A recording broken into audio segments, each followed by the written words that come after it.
جب حضرت مہدی کی قیادت میں مسلمان صاحب ایمان اہل عرب یہودیوں اور عیسائیوں کی طاقت سے ٹکرائیں گے تو ان کی مدد کے لیے دو جانب سے اللہ تعالیٰ کچھ بھیجیں گے مدد. ایک تو آخری مرحلے میں مدد آئے گی حضرت مسیح عیسیٰ ابن مریم کا نزول، جو یہودیوں کی طرف رسول بنا کر بھیجے گئے تھے. انہیں یہودیوں نے اپنے خیال میں سولی پر چڑھا دیا، لیکن اللہ نے فرمایا وما صلبوہ وما قتلوہ ولکن شبہ لہم بل رفعہ اللہ الیہ. اللہ تو اپنی طرف اٹھا کر لے گیا. اور احادیث صحیحہ جو کہ ہمارے ہاں متواترہ کے درجے میں، وہ احادیث جو صحیحین کی ہیں، ان سے ثابت ہے کہ حضرت عیسیٰ ابن مریم دوبارہ زمین پر آئیں گے.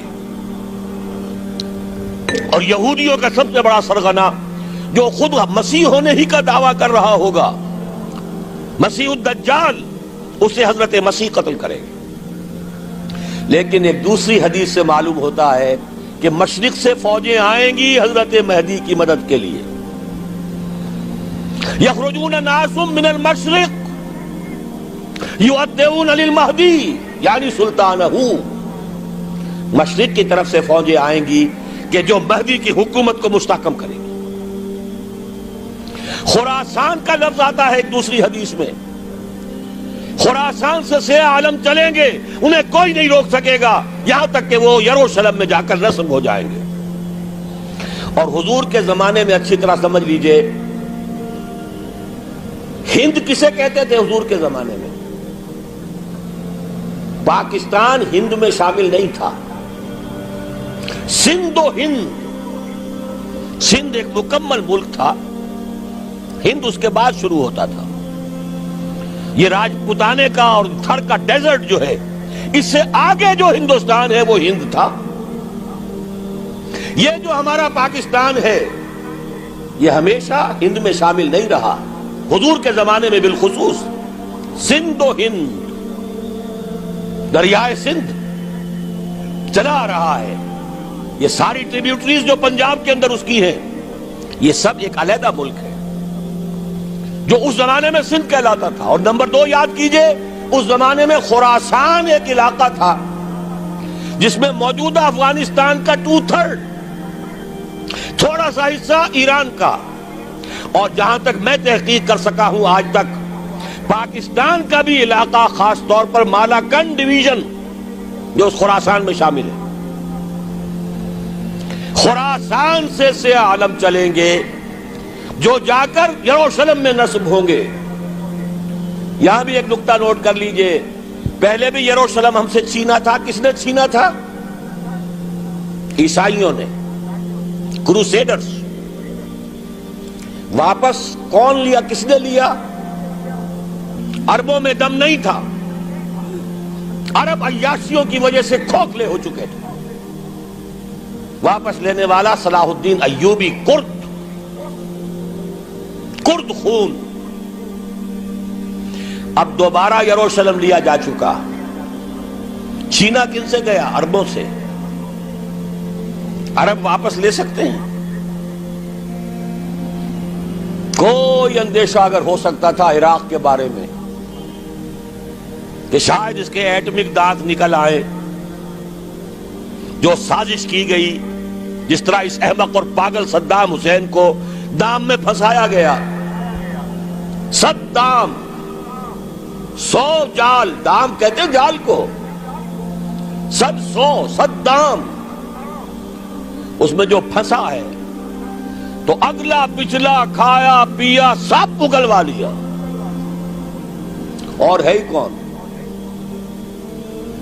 اس کے پاس ایٹمک ہتھیاروں کا ذخیرہ موجود ہے،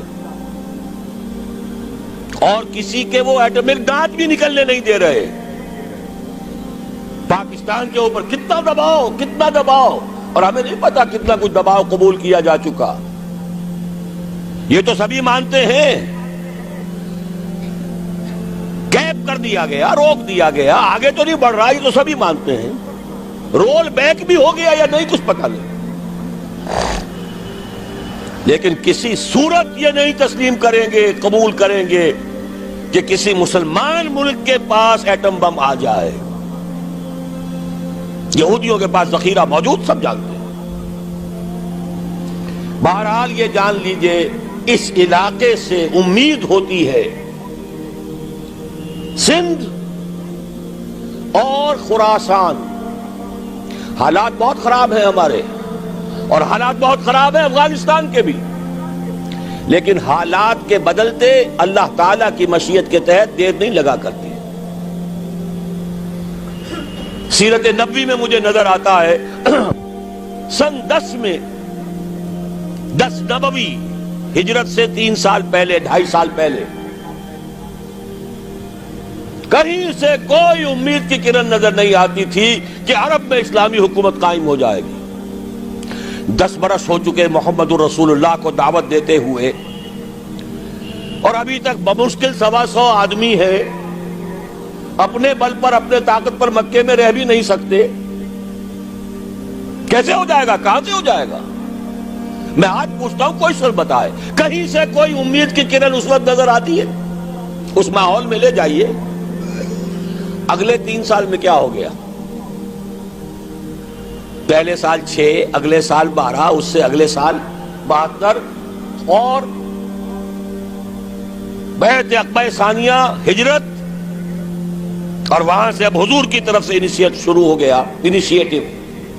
تو ہم نہیں کہہ سکتے اللہ تعالیٰ کی قدرت، اللہ کی مشیت. یہ یقین ہے کہ دنیا کے خاتمے سے پہلے نظام خلافت قائم ہوگا، اور تمام دنیا میں ہوگا. ظاہر ہے کہیں پہلے کسی ایک جگہ سے ہوگا، جیسے حضور کے زمانے میں ہوا. اگر بیک وقت پوری دنیا میں ہو سکتا تو حضور کے دست مبارک سے ہوتا. اگر حضور کے دست مبارک سے بھی ایک ملک میں ہوا، جزیرہ نما عرب میں ہوا، پھر حضور کے امتی ہیں نا، ابو بکر ہے، عمر ہے، عثمان ہے، صحابہ کرام کی فوجیں نکلی ہیں، امتی ہیں. امتیوں کے ہاتھوں اس کی توسیع ہوئی. اب بھی یہی ہوگا، کسی ایک علاقے میں ہوگا. میرا گمان ہے، میں یہ یقین سے نہیں کہہ سکتا. گمان بھی میرا ان احادیث کی روشنی میں ہے جو میں نے آپ کو بتا دی اور موجود ہے اس کتابچے کے اندر. علامہ اقبال نے بھی انہی کے حوالے سے کئی کہا ہے، میرے عرب کو آئی ٹھنڈی ہوا جہاں سے، میرا وطن وہی ہے، میرا وطن وہی ہے. اس علاقے سے کچھ ہونے والا ہے اور ہوگا انشاءاللہ. میری زندگی میں نہ ہو، آپ کی زندگی میں نہ ہو، کوئی پرواہ نہیں. حضرت حمزہ تو شہید ہو گئے غزوہ احد میں. 5 سال کے بعد حضور مکے میں داخل ہوئے ہیں فاتح کی حیثیت سے. حضرت حمزہ کی نگاہوں نے، ان آنکھوں نے تو نہیں دیکھا، عالم ارواح میں اللہ نے کیا مشاہدہ کرایا ہوگا انہیں، وہ تو ہمیں معلوم نہیں. بعض صحابہ شہید کر دیے گئے مکے ہی میں. بہت بڑی کامیابی. اپنی جان لگا دیں، اپنے آپ کو کھپا دیں، اپنے آپ کو مٹا دیں. جس طرح روڑی کوٹ کر بنیادوں میں بھر دی جاتی ہے، ہماری ہڈیوں کا چورا بنا کر اور ہمارے خون کے اندر اسے گوندھ کر اگر وہاں ڈال دیا جائے، اس سے بڑی سعادت کوئی نہیں. اس پر تعمیر ہو خلافت علی منہاج النبوہ کی، ہم اس کی بنیاد کے اندر دفن ہو جائیں، یہی بہت بڑی سعادت ہے. لیکن یہ ہوگا. میں نے عرض کیا تھا کہ یقین ہے مجھے کہ ہوگا، اور ہر صاحب ایمان کو یقین ہونا چاہیے کہ ہوگا. باقی یہ کہ یہ آثار ہیں اور احادیث بھی ہیں، اور 400 برس کی تاریخ بھی بتاتی ہے کہ یہیں سے ہوگا. 1000 برس تک سارے مجددین امت عالم عرب میں پیدا ہوئے. 11ویں صدی کا مجدد اعظم شیخ احمد سرہندی کہاں دفن ہے؟ سرہند میں، ہندوستان میں. 12ویں صدی کا مجدد اعظم شاہ ولی اللہ دہلوی کہاں دفن ہے؟ دہلی میں. 13ویں صدی کا مجدد اعظم سید احمد بریلوی، ان کی تو قبر بھی معلوم نہیں، لیکن ان کا خون جذب ہوا دریائے کنہار میں، اور ان کے سینکڑوں ساتھیوں کی لاشیں اس بالا کوٹ کے مقام پر. 14ویں صدی کے مجدد اعظم شیخ الہند، لیکن ان کے ساتھ ساتھ اتنے اعظم رجال علامہ اقبال جیسا مفکر، مولانا مودودی جیسا مصنف، مولانا الیاس جیسا مبلغ کہیں اور ہمیں دکھا دیجئے آپ۔ میں کل کہیں عرض کر رہا تھا، دیکھیے پہلے جو ہے 1000 برس تک ہر خیر ہندوستان میں باہر سے آ رہا تھا۔ معین الدین اجمیری باہر سے آ رہے ہیں، شیخ علی حجویری باہر سے آ رہے ہیں، سندھ میں جتنے اولیاء دفن ہیں سب کے سب باہر سے، ایران سے چلے آ رہے ہیں۔ لیکن جیسے ہی 11ویں صدی شروع ہوئی، ریورس ہو گیا آرڈر۔ اب سلسلہ مجددیہ نقشبندیہ اب ہندوستان سے نکل کر پھیل رہا ہے، پورا افغانستان، پورا ترکستان، تمام یہ ترک ریاستیں جو آزاد ہوئی ہیں ابھی USSR کے خاتمے کے بعد، یہاں تک کہ سائپرس، جزیرہ قبرص، پورا ترکی جو اب بھی ہے موجودہ ترکی، سلسلہ مجددیہ نقشبندیہ کہاں سے چلا؟ ہندوستان سے پھیل گیا پورے عالم اسلام۔ مفکر، علماء دین اور تمام علوم دینی کا مجدد شاہ ولی اللہ دہلوی، خالص ترین جہاد فی سبیل اللہ دور صحابہ کے بعد جماعت مجاہدین جام شہادت نوش کیا، سینکڑوں ہمارے مجاہدین۔ پھر 14ویں صدی میں اقبال جیسا مفکر، مودودی جیسا، دوبارہ دوہرا رہا ہوں، مصنف، مولانا الیاس جیسا مبلغ مجھے تو کہیں نظر نہیں آتا۔ تمام مسلمان ممالک آزاد ہوئے، کہیں اسلام کا نام نہیں لگا، نہ سیوکارنوں نے نعرہ لگایا، نہ کہیں کسی اور نے نعرہ لگایا۔ عربوں نے بھی عرب نیشنلزم کا نعرہ لگایا، اسلام کا نعرہ نہیں۔ تحریک پاکستان میں نعرہ لگا، پاکستان کا مطلب کیا؟ لا الہ الا اللہ۔ صبح عرض کر چکا ہوں، تحریک خلافت پوری دنیا میں کہیں نہیں، صرف بر عظیم پاک و ہند میں۔ اور کیسی تحریک خلافت کہ ہندو شریک ہوئے، گاندھی شامل ہوا، پورے ہندوستان کو جس نے گنجا دیا۔ یہ دوسری بات ہے کہ جب خود مصطفیٰ کمال نے ختم کر دیا تو اب کیا کرتے؟ مدعی سست گواہ چست۔ نوٹ کرنے کی بات ہے، کچھ آثار ہیں، 400 سال کی تاریخ ہے، بتا رہی ہے پاکستان کا قیام خود ایک معجزہ۔